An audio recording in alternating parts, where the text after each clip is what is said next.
Hello all. So in today's session we will start with Unit 2.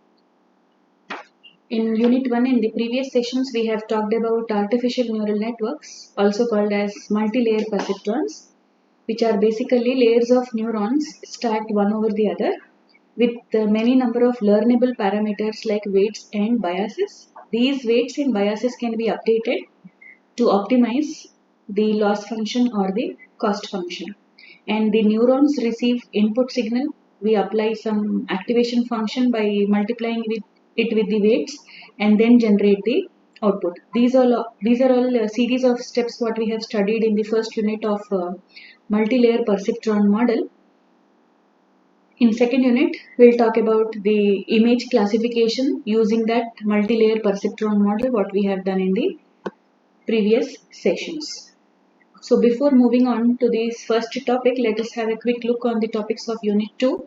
In the first part, we will talk about convolutional neural networks, where we use image data for classification.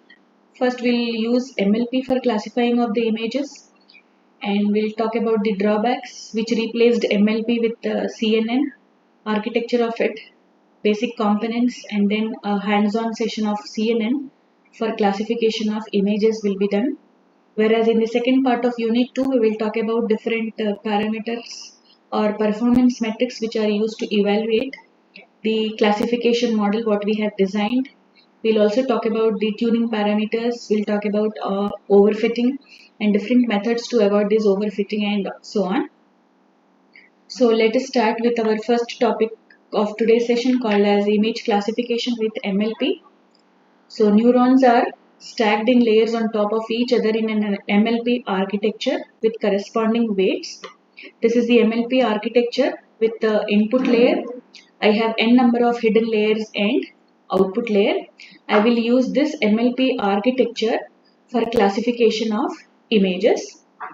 Before moving on to the classification, let us just have a quick look on the dataset what I will be using here. The dataset is MNIST dataset, which is Modified National Institute of Standards and Technology database.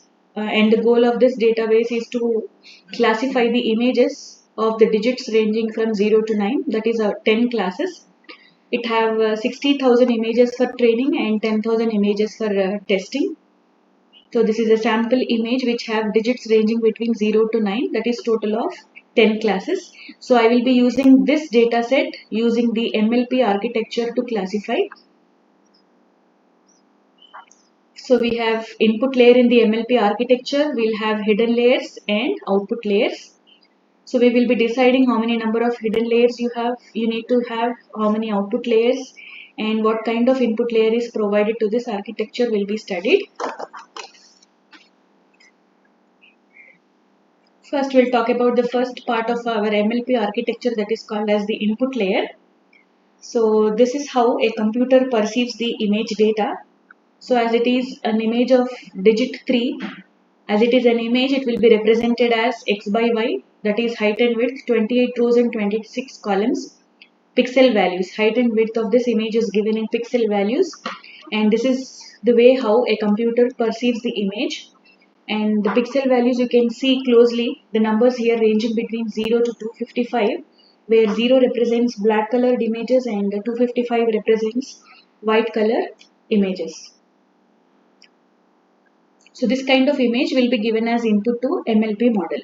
But one of the limitation what we talk about in MLP model is it will take only one-dimensional data with dimension 1, n. The data what we are talking about in the previous slide was a two-dimensional data with 28 by 28 pixel values. So the limitation of MLP is it will not accept two-dimensional data. It can process the images with one-dimensional data only. So we need to convert this two-dimensional data into one-dimensional. That is, we need to convert 28 by 28 into 1, 28 into 28 pixel values, that is 1, 784, a long vector form, and this conversion of two-dimensional image into a one-dimensional image is called as image flattening. So you can see here the example 784 is converted into 1, 784. So total I have 794 nodes which will be given as input to my hidden layer. So the second part, before moving into the hidden layer, this is just a visual representation of a small image of 4 by 4 pixels, and how this 4 by 4 pixel can be converted into a 1,16 vector form using image flattening is shown here. So this is my first row, second row, third row, fourth row, and so on. And this colored image represents pixel value 0 and white represents pixel value 255. So this is the representation in Keras. The first command, as it is what we have done in the previous sessions, we will import sequential layer, which is nothing but a linear stack of layers. And this term which is introduced here, import flatten. Flatten is used to convert two-dimensional images into one-dimensional images. And then I will define the model, that is called the sequential model, or initialize the sequential model which was imported earlier. And then add the flatten layer as my input layer, and the shape here mentioned is 28 by 28. This is done. Now this input of 1,784 after flattening will be given as input to the hidden layers. So in this example what we will take is, let us assume that we have two hidden layers and each hidden layer is having 512 nodes. This is just our assumption. And the activation function what I am using in this model is ReLU activation function. The hidden layers in the network provide a basic building block to transform the data. A neural network can have one or more hidden layers, and each hidden layer has one or more neurons. So in this example, 1,784 vector is given as input to two hidden layers, and each hidden layer is having 512 neurons, and the activation function called as ReLU is applied onto each hidden layer. So updation of the above coding, I'll add dense layer, which is the building block of fully connected layers. Next I'll add two hidden layers with 512 neurons and 512 units, and the activation function what I'll use here is ReLU activation function. So now I am ready with the input layer, I am ready with hidden layer. The next what we will talk about is output layer. So in the output layer should have classified 10 digits ranging between 0 to 9. So output layer should have 10 nodes. So I will add output dense layer with 10 nodes, and activation function what I am using here is softmax, as it is multi-class classification. So putting it all together, input layer with 784 nodes, first hidden layer, second hidden layer, and the output layer. So this is the combination of the entire coding for classification of image using Keras.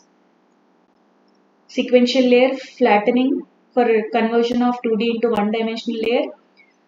Dense layer is to import dense layer, will import the hidden layers here. This is my input. It will initialize the sequential model that was imported earlier. Two hidden layers, output layer, and this line model.summary will print the summary of the entire architecture what we have designed. So this is what the output looks when I run the code. The output of model summary is in this way.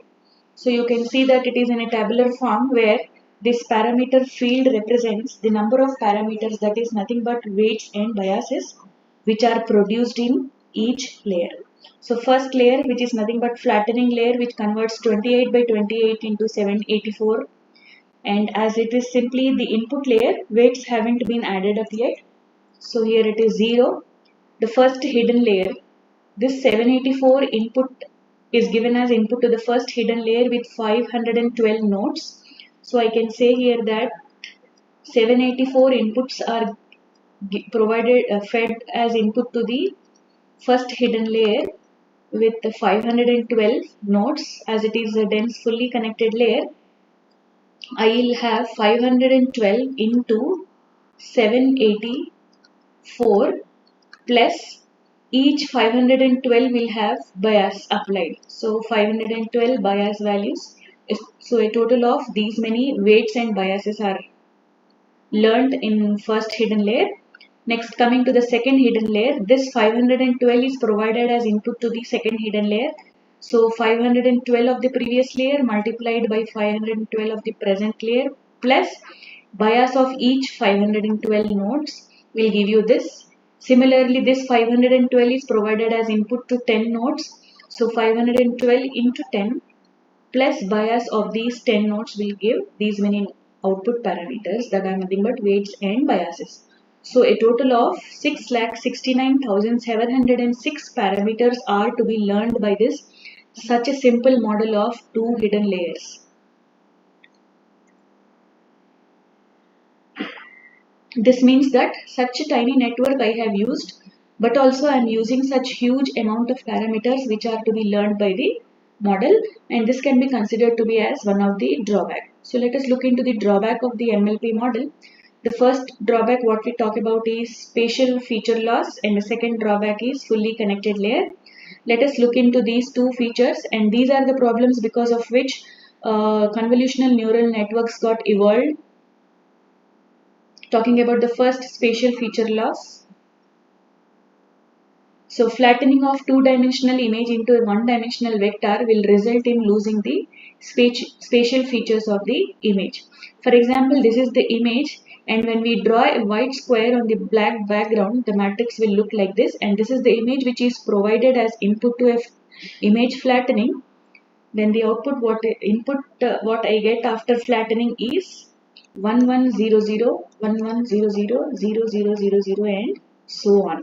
So this 11 in the figure represents the positions of the square, whereas when I converted and when I flattened the data, this 11 represents simply a number, not the feature of a edge of a square. That is, the machine learned the values but not the features as corners or edges of the square. This is another example where the spatial features are lost when I convert the data, two-dimensional data into one-dimensional data, which can be considered as one of the drawback of MLP model. In this example, you can see that CNNs will learn the features, whereas in multilayer perceptrons will not learn the features, it will just come to know the numerical values or the pixel values of the image. So when you want your machine to predict the image of a cat, the first layer will learn the simple features like curves and edges. The second layer will learn more complex features. Third layer even more complex features, and so on, and the output is predicted as cat. This is done in CNN algorithm to avoid that drawback of number of features or features which are to be learned by the machine. Coming to the second drawback, fully connected layers. As we are talking about fully connected layers, the number of parameters get increased for a simple network what we have designed also. So the complexity also increases. You can see here in this figure, a fully connected layer will connect all the nodes of the image to all the units of the layers.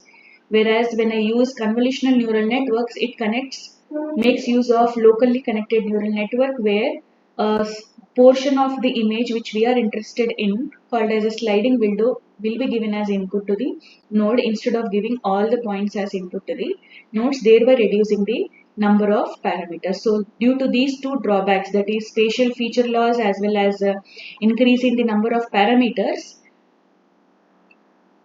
CNN came into existence, a special type of neural network came into existence where the input image which significantly will help the network to understand the parameters which are contained in the pixel values. So the loss of information which is caused by flattening a two-dimensional image matrix to one-dimensional, and the computational complexity of fully connected layers with large image suggests that we need an entirely new neural network called as convolutional neural network, which will accept the entire image as input without converting, and which helps significantly a network to understand all the patterns which are contained with the pixel values.